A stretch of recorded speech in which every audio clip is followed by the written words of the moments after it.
दोस्तों आज हम अदानी विल्मा लिमिटेड और अदानी पावर को डिस्कस करने वाले, साथ में पूरे अदानी ग्रुप को भी डिस्कस करेंगे। यहाँ पे कुछ बड़ी अपडेट निकल के आ रही है जिनको हम एक एक करके डिस्कस करने वाले।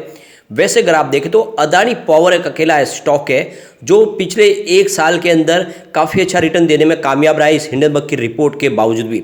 यानी 10 पब्लिक लिस्टेड कंपनियां जो अदानी ग्रुप के, उसमें अदानी पावर विनर बन के निकला है।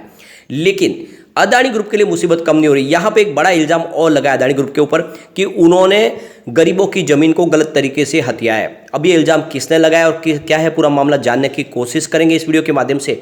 दूसरी तरफ अमेरिका में एक के बाद एक आप देखें तो बैंक डूबने का सिलसिला शुरू हुआ, उसके बावजूद भी अमेरिका में विपक्ष है, वहाँ पे किसी प्रकार की कोई प्रोटेस्ट नहीं कर रहे हैं, किसी प्रकार से वहाँ के प्रेसिडेंट के ऊपर इल्ज़ाम नहीं लगा रहे। लेकिन इसके उलट इंडिया में लगातार सरकार के ऊपर उंगली उठाई जा रही है और इसी को लेकर एक बड़ी अपडेट निकल के आ रही है, उसको डिस्कस करेंगे। और क्या इस समय अदानी ग्रुप में कुछ निवेश की संभावना बन रही है? वैसे अगर आप देखें तो अदानी ग्रुप को लेकर सिर्फ विपक्ष सरकार के ऊपर उंगली नहीं उठा रहे, बल्कि आप देखें तो एनएससी, सेबी सबके ऊपर उंगली उठाई जा रही है। यहाँ तक कि सुप्रीम कोर्ट ने ऑलरेडी कमेटी गठित कर दी है और जो कमेटी बनाएगी उसमें बहुत ही ज़्यादा मजबूत और प्रोफेशनल लोगों को लिया गया है जो अपने अपने क्षेत्र के एक तरह से महारथी है। और उसके हिसाब से जो है हिंडनबर्ग की जो रिपोर्ट है उसका जो भी मामला है वो पूरा का पूरा यहाँ पे खुलता हुआ दिखाई दे सकता है, क्योंकि साथ में सेबी को जोड़ा गया है। सेबी को भी 2 महीने का समय दिया गया है, तो थोड़ा सा इंतजार तो कर लेना चाहिए था, लेकिन किया नहीं जा रहा है। लगातार जेपीसी का गठन हो रहा है, जबकि जेपीसी के पास वो काबिलियत नहीं है जो ये 6 सदस्य कमेटी के पास है, क्योंकि ये अपने अपने क्षेत्र के बहुत ज़्यादा प्रोफेशनल्स हैं और अच्छे से इसकी जांच कर सकते हैं। क्योंकि जो जेपीसी का गठन होगा उसमें सारे के सारे देखो राजनीतिक पार्टी, जो पॉलिटिकल पार्टी के लीडर होते हैं, उनके पास वो एक्सपीरियंस नहीं है कि वो किसी जो देखो मनी लॉन्ड्रिंग का मामला हो या फिर कोई बड़ा ऐसा जो जिसमें कोई पैसे का फ्रॉड किया गया, तो उसके लिए प्रोफेशनल की जरूरत पड़ती है और ये सुप्रीम कोर्ट ने अपनी तरफ से कोशिश कर ली है।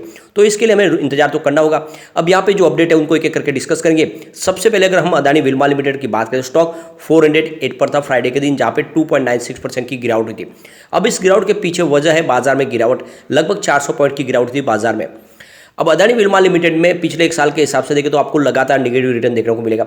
1 ईयर के हिसाब से स्टॉक 11% इस समय निगेटिव रिटर्न दे रहा है, यानी जिसने साल भर पहले निवेश किया होगा उसको भी 11% का लॉस हो रहा है। 6 मंथ के हिसाब से स्टॉक 45% डाउन है, यानी बहुत भारी नुकसान हुआ जिसने भी 6 महीने पहले इन्वेस्टमेंट किया होगा। लेकिन 1 मंथ पहले जिसने भी निवेश किया होगा फिलहाल उसको 18% का अच्छा रिटर्न अभी भी देखने को मिल रहा है, यानी स्टॉक इस समय ठीक लग रहा है। और जो सबसे अच्छी बात है अदानी विल्मा लिमिटेड की, पिछले काफ़ी समय के बाद इस बार Q3 काफ़ी शानदार है। आप देख सकते हो इसका रेवेन्यू 15.44 थाउजेंड रुपीज़ के आसपास रहा, जहाँ पे 7.37% की ईयर ऑन बेसिस पे शानदार बढ़ोतरी देखने को मिली। नेट इनकम कंपनी की 246 करोड़ रुपीज़ के आसपास रही, जहाँ पे 16.44% की ईयर ऑन बेसिस पे बढ़ोतरी देखने को मिली। और नेट प्रॉफिट मार्जिन 1.59% रहा, जहाँ पे 8.16% की ईयर ऑन बेसिस पे बढ़ोतरी देखने को मिली। तो ये आप देख ही सकते हो कि बहुत ही शानदार रिजल्ट रहा है और इस हिसाब से ये स्टॉक इस समय खरीदारी के लिए ठीक लग रहा है। लेकिन अदानी ग्रुप की प्रॉब्लम के हिसाब से इस समय निवेश के बारे में हमें थोड़ा सा इंतजार करना ही होगा। अदानी पावर की बात करें, स्टॉक 192 के आसपास क्लोजिंग दिया, जहाँ पे 4.32% की गिरावट थी। यहाँ पे देख सकते हो कि लोअर सर्किट नहीं लगा है। अब ये देख सकते हो कि अदानी ग्रुप को बहुत ज़्यादा नुकसान हुआ हिंडनबर्ग की वजह से, करीब अदानी ग्रुप को 4.50 लाख रुपीज़ का भारी नुकसान हुआ है। और आप देख सकते हो कि सभी के सभी शेयरों में भारी गिरावट है। यहाँ पे देख सकते हो कि अदानी ट्रांसमिशन में 54% की गिरावट हुई है। इसके अलावा अगर आप देखें अदानी ग्रीन 49% गिर चुका है। और इसके अलावा अगर आप देखें तो अदानी इंटरप्राइजेस में 11% की गिरावट है, अदानी पोर्ट्स में 15% की गिरावट है, विलमार में 19% की गिरावट है। तो 10 में से 9 कंपनियां जो ज़्यादा नुकसान दे चुके हैं, लेकिन एक ऐसा स्टॉक है जिसने अभी भी शानदार रिटर्न दिया हुआ है और आप देख सकते हो कि वो स्टॉक है अदानी पावर। आप देख सकते हो अदानी पावर की अगर प्राइस की बात करें तो 31 मार्च 2022 को ये 185 के आसपास था, जो 24 मार्च की जो क्लोजिंग थी उस दिन 192 के आसपास रहा। तो ये आप समझ ही सकते हो कि 10 में से ये अकेला स्टॉक है जिसने पॉजिटिव क्लोजिंग दी है, यानी पिछले साल भर में जिसने भी निवेश किया उसको अभी समय लॉस नहीं हो रहा है। अदानी ग्रुप को लॉस देखे तो इस हिंडनबर्ग की रिपोर्ट के बाद बहुत भारी नुकसान हुआ है। करीब 13.20 लाख करोड़ रुपीज़ का इनका मार्केट कैप था, जो गिर के 8.63 लाख रुपीज़ के आसपास, यानी करीब 4.50 लाख रुपीज़ का इनको नुकसान हो चुका है। यहाँ पे एक बड़ी अपडेट निकल के आ रही है। आरएसएस का जो मुखपत्र है पंचजन्य, उसमें एक काफ़ी बड़ा एक लेख आया और इसमें ये खबर दी गई है कि यूएस की 2 बैंक डूबी है, सिलिकॉन वैली और सिग्नेचर बैंक। उसके बावजूद भी अगर आप देखें तो वहाँ पे जो विपक्ष है वो किसी प्रकार से सरकार पे इल्जाम नहीं लगा रहे, नहीं प्रेसिडेंट से किसी प्रकार का कोई सवाल पूछा जा रहा है। जबकि 2 बैंक डूबी है।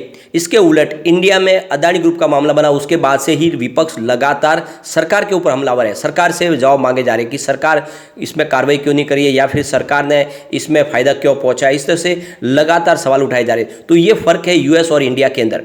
यानी वहां पे देखें तो बड़ी 2 बैंक डूब गई और इसमें जो जिम्मेदारी तय की जा सकती है सरकार के ऊपर तो आती है, लेकिन उसके बाद भी वहाँ पे कोई काली पट्टी नहीं लगा रहा है, किसी प्रकार से कोई नारे नहीं लगा रहा है, कोई प्रोटेस्ट नहीं कर रहा है। तो ये बहुत ज़्यादा फर्क है यूएस और इंडिया के अंदर। इंडिया में हर समय विपक्ष सरकार को घेरने के लिए मौके तलाशते रहते हैं, चाहे उसमें सरकार का रोल हो कि नहीं। जबकि यहाँ पे सुप्रीम कोर्ट की तरफ से ऑलरेडी कमेटी गठित की गई है, वो सारी की सारी जांच करने वाली, उसके बावजूद भी विपक्ष को यहाँ पे किसी प्रकार का उनको भरोसा नहीं हो पा रहा है और वो लगातार सरकार को घेर रहे।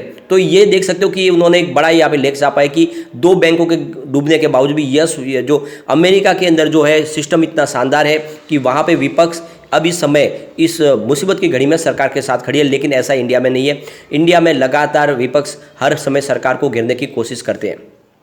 एक बड़ा और इल्ज़ाम यहाँ पे अदानी ग्रुप के ऊपर लग रहा है। यहाँ पे देख सकते हो कि ये जो इल्ज़ाम इस बार लगाया है ये महाराष्ट्र की तरफ से जो शिवसेना का जो उद्धव ठाकरे गुट है उनकी तरफ से लगाया गया है।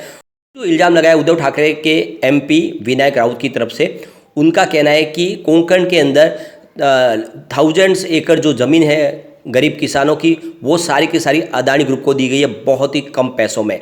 यानी एक तरह से देखें तो ये पूरा का पूरा एक फ्रॉड किया गया है। गरीब लोगों की ज़मीन को किसी तरह से धोखे से ली गई है और ये उन्होंने सब सारी की सारी ज़मीन ट्रांसफ़र की है अदानी ग्रुप को।